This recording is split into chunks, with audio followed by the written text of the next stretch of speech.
AI is changing the way of work and the labor market in general. With these rapid changes, women are more likely to be impacted by AI's disruption.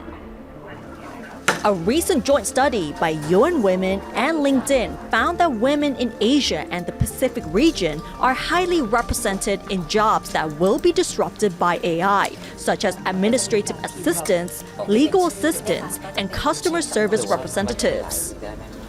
Furthermore, female workers tend to transition to similar jobs which will be disrupted by AI more than jobs that are insulated or not fully replaced by AI yet, putting them at risk of job displacement.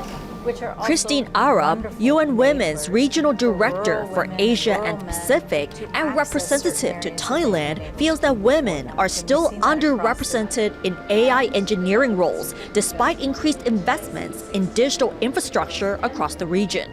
And the way that we use AI, that needs to be dictated by an equal group of women and men, because that is still dominated by young men.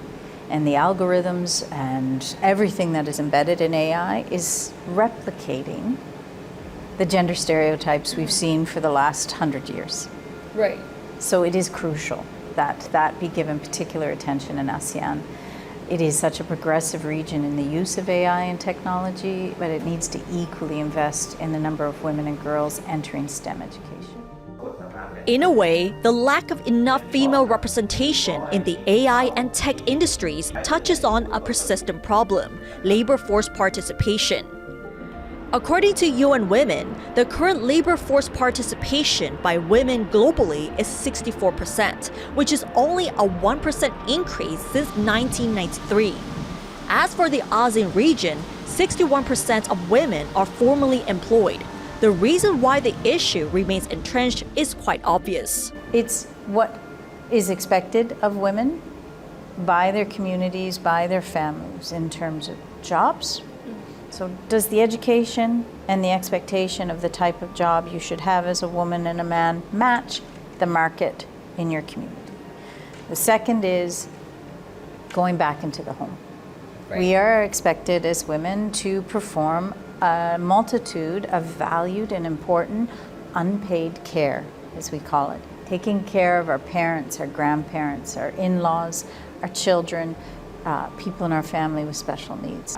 Women in ASEAN spend 4 times more of their time on care work than men. That doesn't mean it's not a loved role, but it directly impacts our ability to be in the workplace if it's not supported, either within the household or outside.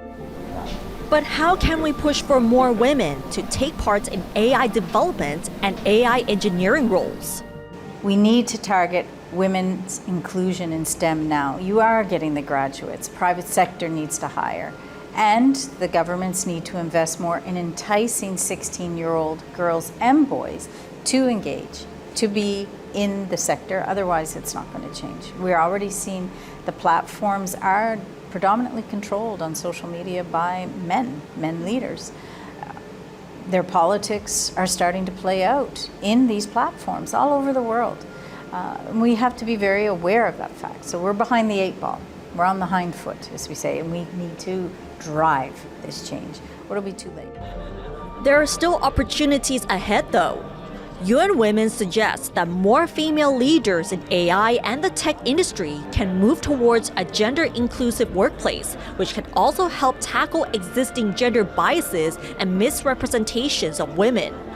The regional director for Asia and the Pacific also hopes that governments, including Thailand, will continue to develop more policies to support women in the workforce. No person should have to choose between a job they love and a job they need to do and their family. It should be both, and they should be supported in that. And all of the statistics show us that the more that companies do this, the better payoff the companies themselves have. Nad Bunag reporting for Thai PBS World.